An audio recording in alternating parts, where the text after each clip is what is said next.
kami mengambil lagi seluruh pedagang yang ada di pasar Bondalam ini, di desa Bondalam, untuk diambil kembali rapidnya. Karena kemarin setelah dilakukan pengambilan secara random, ada yang positif. Jadi kami pimpinan memutuskan untuk hari ini seluruh pedagang diambil, dan besok kalau misalkan ada hasil lagi yang positif dan mengalami COVID-19, kita besok mengambil seluruh keluarganya. Jadi yang sudah pernah kontak dengan kasus yang ada di Bondalam ini.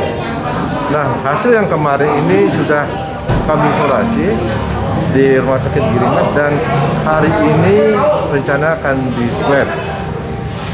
Jadi ini sangat penting sekali karena keputusan pimpinan sangat strategis untuk desa Bondalam ini, bagaimana kita akan mengisolasi, men-tracing, men-tracking. Jadi dari kasus yang ada di Bondalam, baik itu dengan masyarakatnya, dengan keluarganya. Dan kepada masyarakat Buleleng sudah barang tentu dengan kejadian ini, dengan bertambahnya kasus-kasus COVID-19 yang positif, sudah barang tentu harus mengikuti himbauan pemerintah. Pertama, jaga jarak.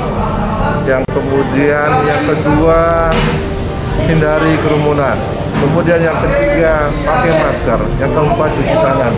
Dan yang terakhir adalah tetap tinggal di rumah.